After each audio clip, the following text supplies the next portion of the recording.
성경 말씀 출애굽기 14장 1절부터 14절 말씀 보겠습니다.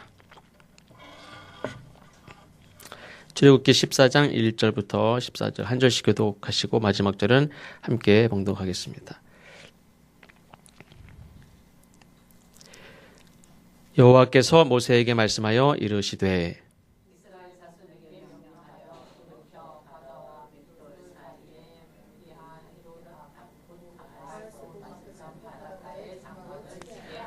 바로가 이스라엘 자손에 대하여 말하기를 그들이 그 땅에서 멀리 떠나 광야에 갇힌 바 되었다 하리라.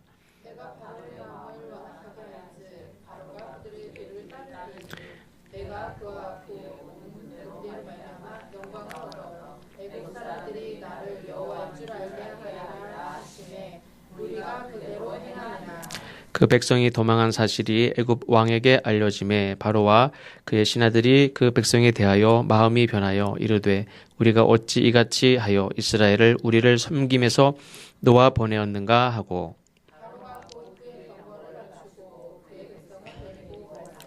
선발된 병거 600대와 애굽의 모든 병거를 동원하니 지휘관들이 다 거느렸더라.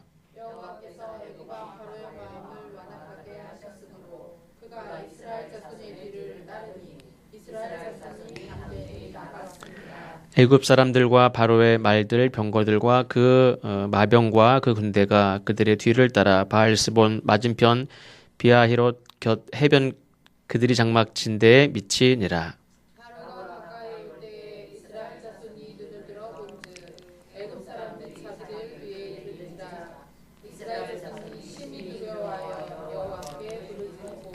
그들이 또 모세에게 이르되 애굽에 매장지가 없어서 당신이 우리를 이끌어내어 이 광야에서 죽게 하느냐 어찌하여 당신이 우리를 애굽에서 이끌어내어 우리에게 이같이 하느냐. 우리가 애굽에서 당신에게 이른 말이 이것이냐 너희들은 우리를 데리고 우리가 이 사람 섬긴 것이라 하지 아니하느냐. 애굽 사람은 섬기는 것이 광야에서 죽는 것보다 낫게 모세가 백성에게 이르되 너희는 두려워하지 말고 가만히 서서 여호와께서 오늘 너희를 위하여 행하시는 구원을 보라. 너희가 오늘 본 애굽 사람을 영원히 다시 보지 아니하리라. 여호와께서 너희를 위하여 싸우시리니 너희는 가만히 있을지니라. 아멘. 지난번에 말씀드린 대로 주전 1700년 경에 이 지금 이집트 애굽 땅에 소아시아 쪽 터키 쪽에서 내려온 사람들 힉소스 이 왕조가 내려와서 이집트를 점령하고 왕권을 잡습니다. 그래서 한 150년, 200년 정도 왕조가 계속 이루어지는데 그때 요셉이 총리로 이렇게 발탁이 되고 또 요셉의 야곱의 모든 자녀들이 다 애굽으로 와서 살게 되고 아주 호의적인 그런 대접을 받으면서 그곳에서 이제 살게 됩니다. 근데 한 200년쯤 지나서 주전 1500년쯤에는 이 애굽 원래 본토 애굽 사람들이 다시 왕권을 잡습니다. 그러니까 그동안 이 소아시아 쪽에서 내려왔던 왕족들 다 죽거나 추방당하거나 또 이 요셉도 저 하란 땅 쪽에서 아니면 가나안 땅 쪽에서 온 사람들이기 때문에 옛날 조공을 바치던 사람들인데 내려와서 지금 총리가 된 그 집안이 되었기 때문에 이 사람들도 그 후손들이기 때문에 다 애굽 본토인들에게는 핍박의 대상이고 또 오히려 이제 적대적인 그런 관계가 됩니다. 그리고 주전 1300년이 지나면 그때는 이제 유명한 파라오들이 등장하는데 그때는 우리가 혹시 들어본 사람도 있을지 모르겠습니다. 람셋 2세라는 사람이 있는데 이 사람은 그때 이 이집트에 아주 대단한 그런 성들을 많이 짓습니다. 그 중에 하나가 람세스 성이라는 성을 건축하고 또 그냥 지방 호족들의 성이 아니라 그 중앙의 왕이 관할하는 성 람세스 성을 건축하고 비돔 성을 건축하고 그래서 뭐 이렇게 건축학적으로나 역사적으로 보면 굉장한 훌륭한 그런 건축가인 왕이죠. 근데 성경 출애굽기 1장에 보면 이 람세스 성 비돔성 이런 성을 누가 졌느냐? 출애굽기 1장에 보면 11절에 보면 이스라엘 백성들이 동원돼서 이걸 짓습니다. 이스라엘 백성들이 주로 이 나일강 하류 지역에 사는데 맨 처음에 출애굽기 1장에 보면 5절에 보면 70명이 물론 여자 2명이 포함되어 있지만 70명이 내려와서 이렇게 살면서 그 후손들이 점점 많아졌지 않습니까? 그러니까 이 고센 땅 또 이쪽에서 점점 많은 민족이 되는데 그 사람들이 성을 짓는데 많이 동원 이제 됩니다. 성을 이렇게 지으면서 많은 어려움이 있지만 그냥 어려움 당하는 게 아니라 그 성을 지으면서 성이 뭐 1년, 2년에 짓는 게 아니잖아요. 몇십 년 동안 짓기도 하고 어떤 건축물은 뭐 100년도 넘게 짓고 만리장성은 수많은 왕들이 지나가면서 몇 대 왕에 걸쳐서도 그게 만들어지는데 이 성이 질 때 이 히브리 백성들이 많이 부역에 동원됐는데 많은 사람들이 희생을 당하고 어려움을 당합니다. 어쨌든 우리가 이제 오늘 본문의 말씀은 출애굽기인데 창세기를 지나서 출애굽기인데 이 출애굽기 전에 창세기에 보면 하나님이 요셉을 먼저 애굽에 보내고 총리로 세우고 그 다음에 기근이 7년 기근이면 살아남을 자가 하나도 없습니다. 전에도 말씀드렸죠. 이쪽 우리나라에 2년 전에 이렇게 가뭄이 들어서 강화에 제가 알고 있기로는 비가 하나도 3년은 산다 그랬는데 그게 아니더라고 보니까 이 저수지가 다 얕아요. 1년 봄 여름만 안 와도 바닥이 다 드러나. 그래서 막 동네 사람들끼리 싸웠다고 그랬죠. 보니까 동네에 다 교회 다니는 사람들이 1년만 안 와도 사람들이 싸워요. 물 가지고 싸우고 막 난리가 납니다. 뭐 교회 장로님 권사님 없어요. 그냥 막 다 싸워요. 7년이면요, 그냥 다 사람이 서로 인격적으로 존중하고 뭐 이렇게 서로 좋은 대로 이렇게 합니까? 그거 없어요. 무조건 싸우고 사람들이 살기 위해서 싸우고 전쟁도 불사하고 살인도 불사하고 7년 기근이면 아니 3일만 굶어도 도둑질 안 할 사람이 없다는데 7년 기근이면 뭐 볼 것도 이제 없습니다.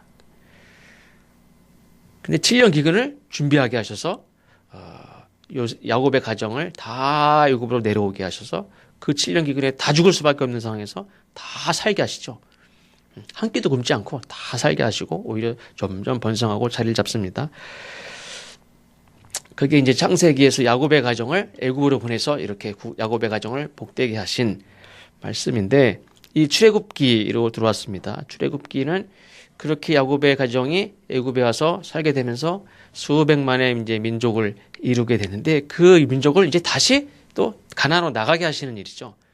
기근으로 인해서 야곱의 가정을 요셉을 먼저 보냈지만 야곱의 가정을 애굽에서 살게 하셨는데 이제 어느 때가 돼서는 하나님이 그 민족을 다시 또 가나안으로 다 보내시는 일을 오늘 이제 하고 계신데 헬라어로 엑소도스, 영어도 이 헬라어 표기를 그대로 해서 엑소도스라고 하고 영어도 뭐 라틴어도 그냥 엑소도스, 헬라어 표기를 그대로 따라서 엑소도스 하는데 이 애굽을 이제 나온다. 애굽을 그런 뜻이죠. 이 출애굽기에는 핵심적으로 보면 두 가지입니다. 하나는 애굽에서 나오는 거. 또 하나는 하나님이 율법을 주시고 성막을 주셔서 하나님이 저 하늘에서 아브라함아 부르시는 분만이 아니라 하나님이 우리 함께 하신다는 거죠. 법을 주시고 하나님이 우리와 함께 하시는 그런 핵심적인 게 있습니다. 그래서 하나님이 전에는 아브라함아 이렇게 야곱이 꿈속에서 사닥다리에서 하나님을 이렇게 그런 하나님으로만 뵀는데 이제는 하나님이 당신이 내가 집을 줘라. 내가 거기 있을 테니까 거기서 만나줄게. 그래서 성막을 주시고 법을 주시고 사실 법은 우리가 법을 어떻게 만듭니까? 일단은 정치인들이 이렇게 하면 좋겠다라고 해서 법을 만들지만 법의 허점들이 굉장히 많죠. 그래서 이렇게 저렇게 살다가 이런 문제도 있네 이런 법을 만들고 이런 문제도 있네 법을 만들고 또 법을 만들고 보니까 하다 보니까 이쪽에 소외가 되고 이쪽엔 불공평해 또 이렇게 고치고 이렇게 하면서 법이 계속 만들어지는데 이 출애굽 때 주신 이 법은 사람들이 살면서 만든 법이 아니라 하나님이 주신 법이에요. 하나님이 친히 그 법을 통해서 또 하나님이 그 성막에서 당신이 함께 계심으로 인해서 백성들과 함께 이를 데리고 가시고 또 가르치시고 그들을 하나님의 주신 법을 가지고 이들을 바른 길로 이끌어 가시는, 그래서 하나님이 예전에는 저 하늘에서 아브라함아 어디로 가라 저기로 가라 이런 게 아니라 이제는 하나님이 직접 함께 하시면서 백성들과 함께 살아가시고 당신을 이렇게 어느 정도는 이렇게 보여주시는 그런 역사를 출애굽기에서 볼 수가 있습니다. 그런 의미에서 창세기와 출애굽기는 조금 다르죠. 이 7년 기근 죽을 수밖에 없었던 야곱의 가정, 만약에 요셉이 물론 이 애굽에 곡식이 있다 하는 소식을 가서 요셉을 만나지 않았다면 곡식 어느 정도 얻고 어떻게 살았을지 모르겠지만 하나님이 요셉을 애굽으로 먼저 보내시고 그를 총리로 하시고 또 이 바로의 꿈을 해석하고 풍년을 준비하고 기근을 준비하게 하고 그래서 야곱의 가정을 구원하셨죠. 야곱의 가정의 입장에서는 하나님이 요셉을 먼저 보내시고 요셉을 총리로 세우시고 이걸 통해서 우리 가정을 구원하셨구나 이렇게 고백을 할 수가 있습니다. 근데 하나님은 아브라함과 이삭에게 뭐라고 그랬냐면 너에게 복을 주어 많은 하늘의 별과 바다의 모래와 같이 많은 자손을 주시겠다고 말씀하셨 것뿐만 아니라 너를 통하여 많은 민족들에게 복을 주는 그런 사람으로 그런 민족으로 삼겠다 그랬습니다. 근데 제가 볼 때는 이미 요셉의 때에 많은 민족을 살렸어요. 요셉이 아니었으면 7년 기근 때 애굽 백성들이만이 아니라 그때 성경에 보면 애굽 백성들만이 아니라 근방에 있는 야곱의 가족들도 마찬가지죠. 애굽에 곡식 있다 하는 소식을 듣고 애굽이 아닌 저기 가나안 땅부터 뭐 메소포타미아 이런 데부터 다 애굽으로 곡식을 사러 와요. 많은 사람들이 곡식을 얻으러 살기 위해서 애굽으로 옵니다. 그때 모든 민족에게 곡식을 나눠준 사람이 바로 요셉이. 요셉이 아니었으면 애굽 사람들도 다 죽었고 근방에 있는 사람들도 다 죽을 수밖에 없어요. 그러니까 하나님은 아브라함, 이삭, 야곱, 요셉 4대 만에 어떻게 보면 그 가정을 통해서 애굽 전체와 사실은 중국이 그렇죠. 중국이 이렇게 뭐 어느 지역 티벳 어느 지역 다 통일하고 뭐라고 그러죠? 천하를 통일했다고 그래요. 그러니까 이 이집트도 어떻게 보면 그때는 통일하면 천하 통일이나 마찬가지죠. 그런 의미로 모든 백성을 다 살린 거나 마찬가지죠. 하나님이 요셉을 보내신, 그래서 야곱의 가족들은 요셉을 통해서 우리 후손을 살리셨다라고 말할지 모르지만 하나님은 이미 아브라함에게 약속하셨죠. 너의 후손들을 통해서 모든 민족들을 복되게 하겠다. 이미 요셉 때에 다 죽을 수밖에 없는 사람들을 다 살리셨어요. 이 모든 일들을 이미 이루셨습니다. 야곱의 가족을 애굽으로 인도하신 하나님이 야곱의 가족 애굽을 구원하신 그 역사를 이루셨는데 이제 어떻게 하냐면 야곱의 가족을 애굽으로 인도하신 하나님이 이제 애굽에서 나오게 하십니다. 야곱의 백성들을 이제 다시 또 구원하시는데 왜 그러냐면 목적은 하나님을 섬기는 민족으로 온전히 세우기 위해서.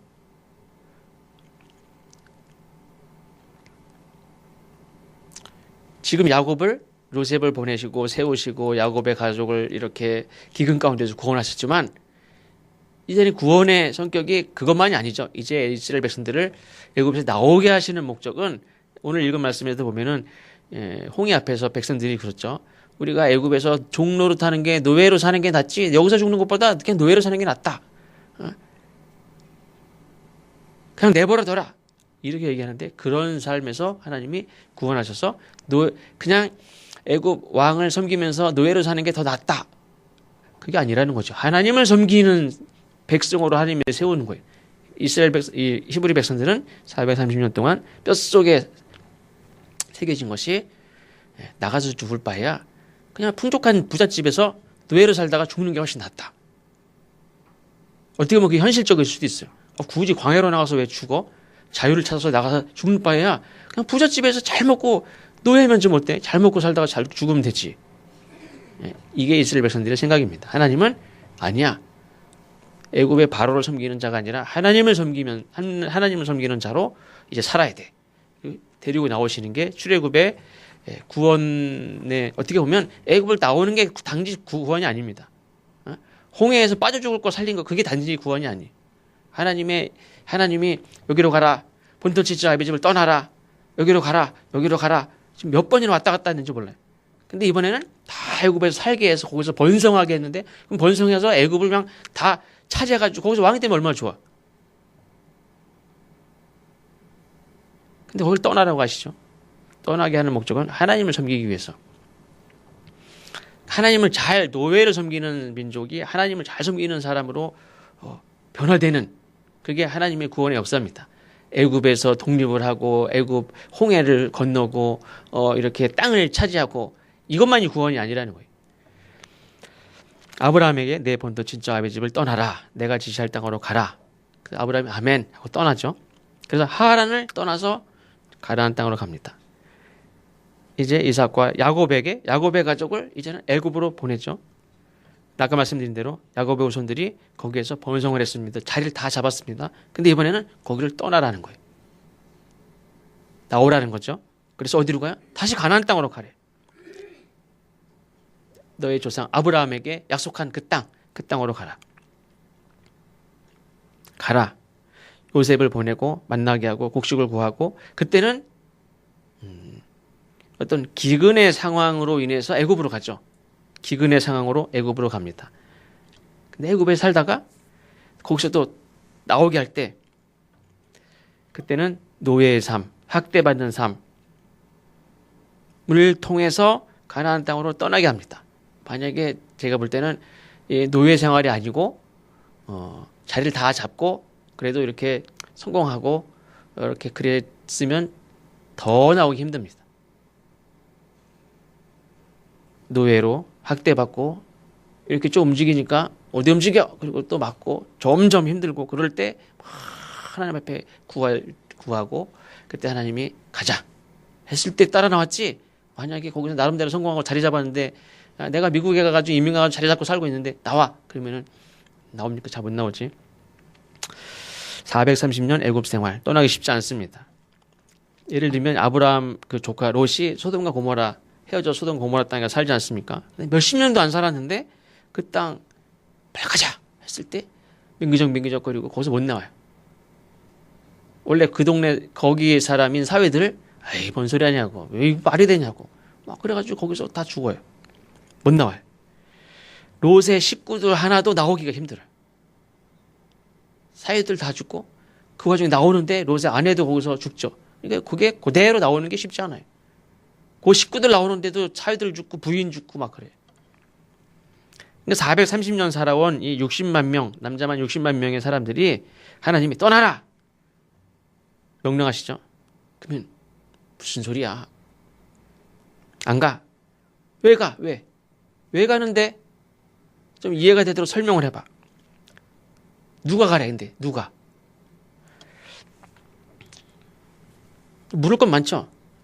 왜 가는데? 누가 가라는데? 어디로 갈 건데? 어떻게 갈 건데? 대책은 있어? 누가 지도자야? 지금 살던 집은? 여기 우리 인간관계는? 사업은? 보상해 줄 거야, 이거?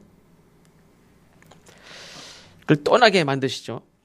그 과정이 뭐냐면 요셉이 모르는 왕들이 등장하고 이스라엘 백성들을 핍박하고 학대하고 고된 노동을 하게 하고, 백성들이 막 하나님 간구하고, 하나님의 응답은 뭐냐면 떠나라는 거예요. 어디로? 너희 조상과 약속한 그 가나안 땅. 이 애굽의 왕들이 파라오가 핍박을 하죠. 근데 그 전에 출애굽기 1장에 보면 생육하고 번성하고 온 땅에 이 야곱의 후손들이 번성합니다. 가득합니다. 그때 이제 위기감을 느끼고 요셉이 모르는 왕들이 등장했고, 그 다음에 1장에 보면은 아까 말씀드린 대로 국고성, 람세스성, 비돔성 뭐 이런 성들을 짓는데 막 다 동원합니다.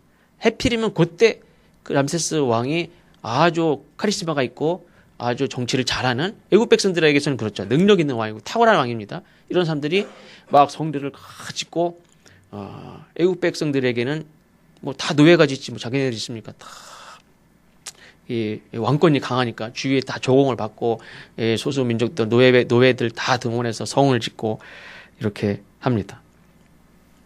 그럼에도 불구하고 이스라엘 백성들이 계속 번성했다고 그랬죠. 더 번성합니다. 그때 이 왕의 정책이 뭡니까? 그래도 계속 번성하니까 어떻게 합니까? 그럼 남자애들은 아예 죽여. 방법이 없으니까 아예 죽이라는 거예요.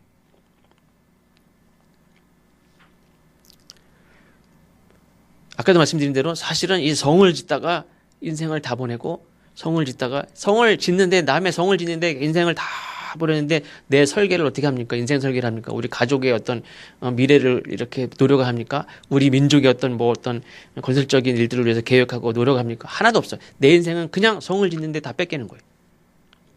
거기서 많은 사람들이 죽어요. 전에 한번 말씀드렸나요? 강화에 가면은 강화에 그런 성들을 많이 이런 성벽을 많이 짓는데 거기에 어떤 사람이 이렇게 부역에 동원돼. 물론 이제 그냥 그 강화 사람들이 동원되는 거죠. 근데 그냥 어떤 딱 결혼했는데 며칠 지나지도 않은 그런 사람이 신랑을 젊은 사람들 다 데리고 갔어요. 근데 5년이 지났나 10년이 지났나 이제 몰라요. 그냥 10년 지났나 11년이 지났나 12년이 지났나 잘 모르겠어요. 근데 어느 날 누가 이렇게 보따리를 안고 이름만 알고서 찾아왔어요. 누구 계시냐고. 성 짓는 성을 쌓는데 보니까 얘가 자기 아들이래. 세월이 그냥 10몇 년, 20년 지났는데 성을 쌓느라고 인생을 다 보냈는데 아버지는 성을 쌓고 있어. 근데 그 사이에 아들이 자라서 다 커가지고 찾아왔어요. 그러면서 눈물로 이렇게 그 사연을 이렇게 노래 가사가 거기 있어요. 그 강화 역사관에 보면 나는 오늘날 부역으로 이렇게 가서 그냥 10년이고 20년이고 그렇게 그냥 성을 쌓고 세월이 지났는데 오늘날 보니까 아들이 누가 찾아왔는데 자기 아들이라고. 그렇게 세월을 다 보낸 그거를 눈물로 이렇게 쓴 그런 노래 가사가 거기 박물관에 있어요. 그게 이렇게 나라의 왕들은 야 성 쌓자 그래가지고 막 나라 국력을 튼튼히 하고 방어한다고 쌓지만 거기에 동원된 사람은 인생을 거기서 다 보내는 거예요. 거기 죽기도 하고 죽은 보상을 해줍니까? 그거 없어요. 예전엔 그런 게 하나도 없었죠. 물론 이제 그 수원에 화성을 지을 때는 그때는 다 돈을 줬어요. 벽돌을 규격화시켜서 요만한 벽돌은 1,000원, 조금 더 요만한 벽돌은 10,000원, 요만한 큰 돌은 10만 원 해가지고 규격화시켜서 그런 돌을 깎아가지고 하나 가져오면 10,000원, 요만한 거 하나 힘들게 가져오면 10만 원. 그래서 성이 다 규격화된 돌로 딱 해서 벽돌이 몇 장 들어가고 큰 돌이 몇 개 들어가고가 다 기록이 있어요. 그래서 세계문화유산에 그래도 가치가 있어서 등재가 됐죠. 역사가 300년도 안 됐지만 그렇게 정확하게 규격화되어서 딱 지은 성이 없어요. 그러니까 이때는 다 노동의 대가로 품삯을 받았어요. 근데 그 전까지는 사실 품삯이 어디 있습니까? 나라에서 나와서 일하라면 다 일하는 거지. 죽으면 보상도 없어요. 죽는 사람이 손해지 뭐. 근데 3,500년 이때 전에 나가서 다 그것도 내가 내 나라 성 쌓는 것도 아니고 노예가 돼가지고 쌓는데 죽으면 그냥 끝장이에요 다. 얼마나 많은 사람이 죽습니까? 느고왕이라는 사람이 있었는데 내굽에 느고왕이 운하를 건설하는데 이 홍해 쪽 이런 데 운하가 굉장히 많지 않습니까? 그때부터 3,500년 그때부터도 운하를 뚫었어요. 그때 운하를 만드는데 운하를 건설하는데 기록에 보면 12만 명이 죽었대. 그때 그 운하 하나 뚫는데 12만 명이 거기서 죽었어요. 공사하다가. 그리고 알렉산드리아 왕이 그 알렉산드리아 운하를 뚫는데 그때 2만 명이 죽었대요. 그러니까 이런 큰 어떤 토목 공사 하다가 노예들이 죽어요. 이거는 그냥 소모품이에요. 기계가 닳듯이 사람들이 그건 어쩔 수 없이 그렇게 하다 보면 많은 사람들이 죽어요.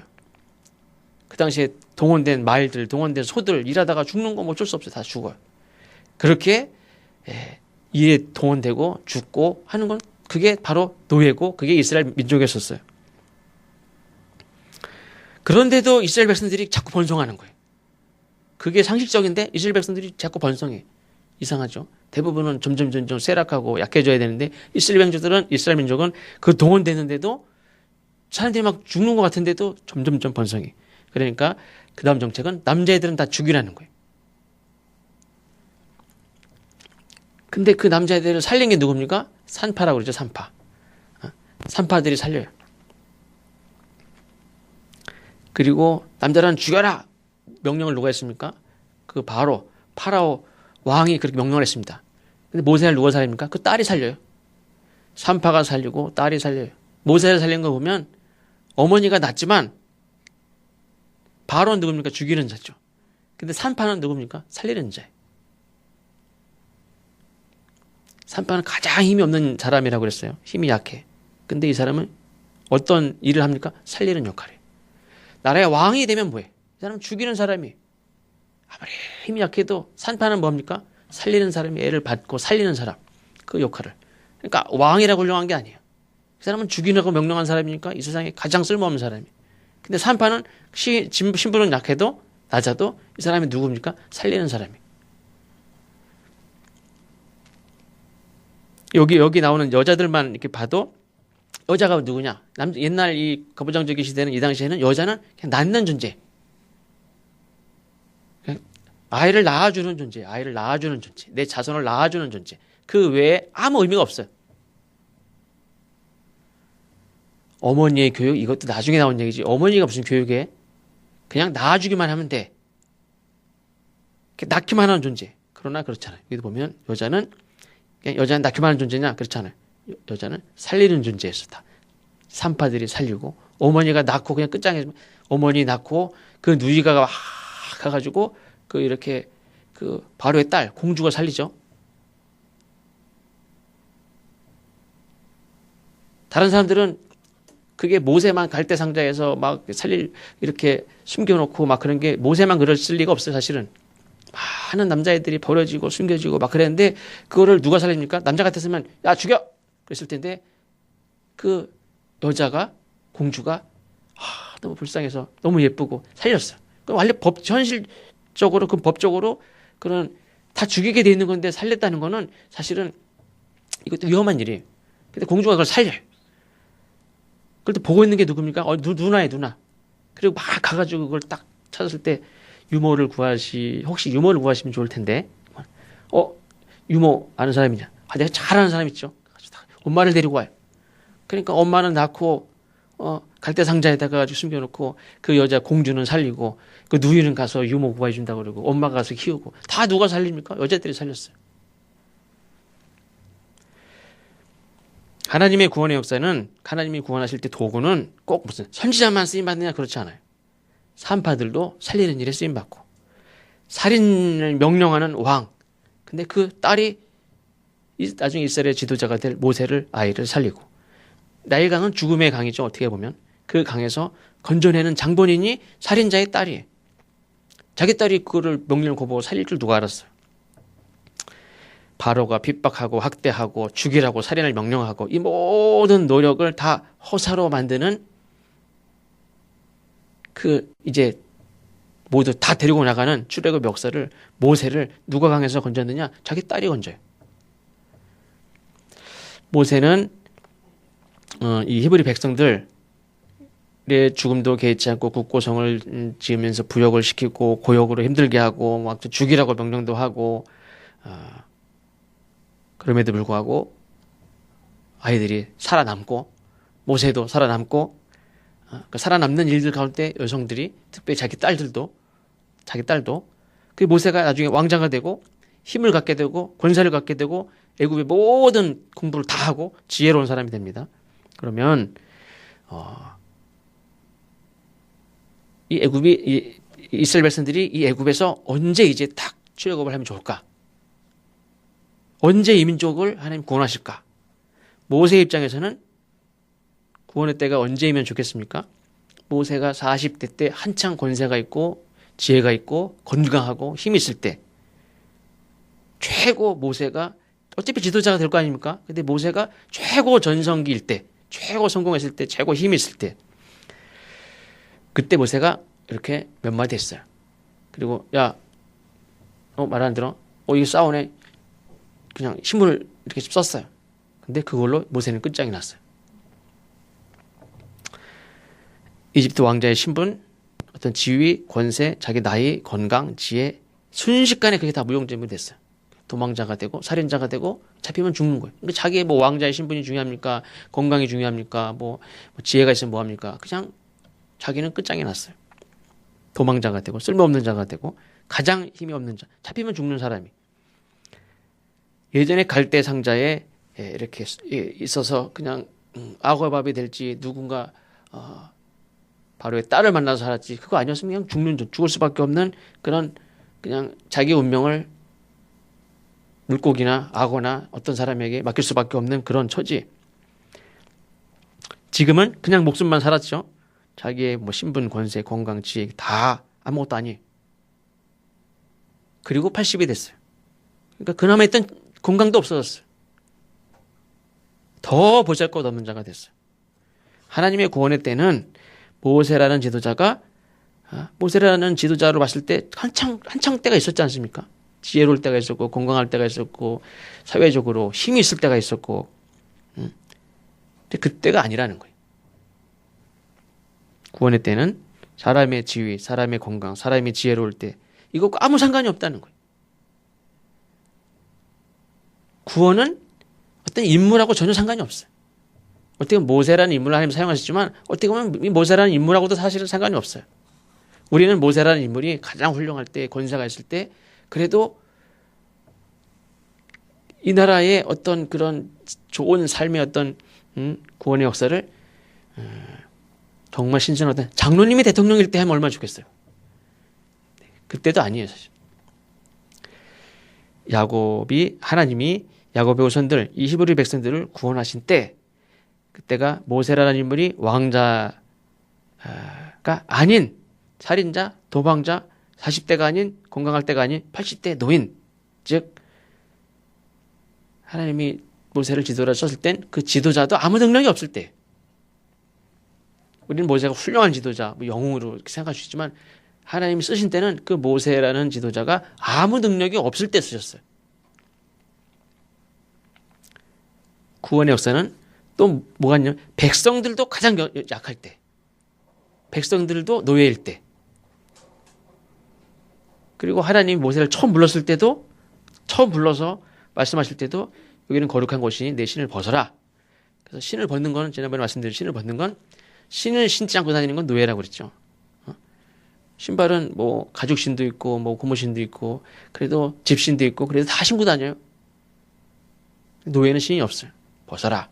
이거는 문조물 하나님 앞에 거룩한 곳이니까 하나님 앞에 신을 벗고 이렇게 낮추는 것도 있지만 제가 볼 때는 지금 백성들의 처지가 뭡니까? 노예예요. 백성들은 신을 안 신고 다녀요.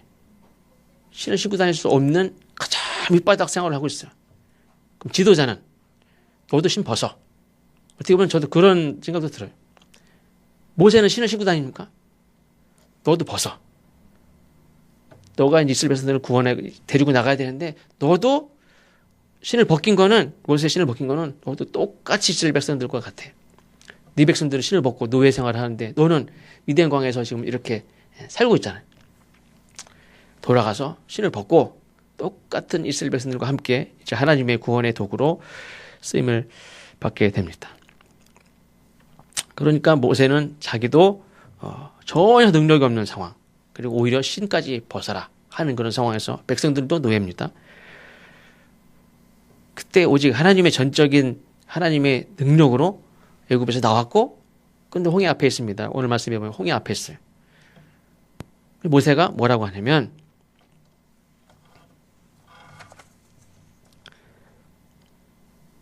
13절에 모세가 백성에게 이르되 너희는 두려워하지 말고 가만히 서서 여호와께서 오늘 너희를 위하여 행하시는 구원을 보라.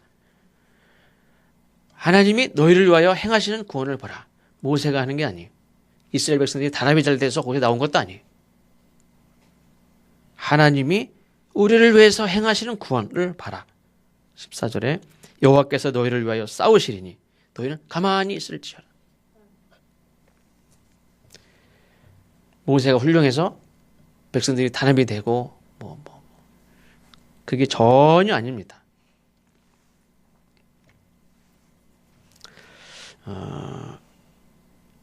이 출애굽의 사건에서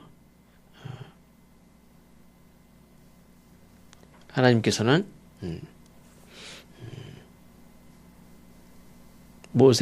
모세를 부르시고 모세와 함께 하시고 백성들에게 법을 주시고 백성들과 이제 그 광야의 생활에서 위에서 지시하는 분이 아니라 성막에서 함께 계시면서 함께 이야기하시고 만나주시고 하면서 백성들과 함께 애굽을 나가시는 그런 하나님을 출애굽의 말씀을 통해서 우리가 배울 수가 있습니다.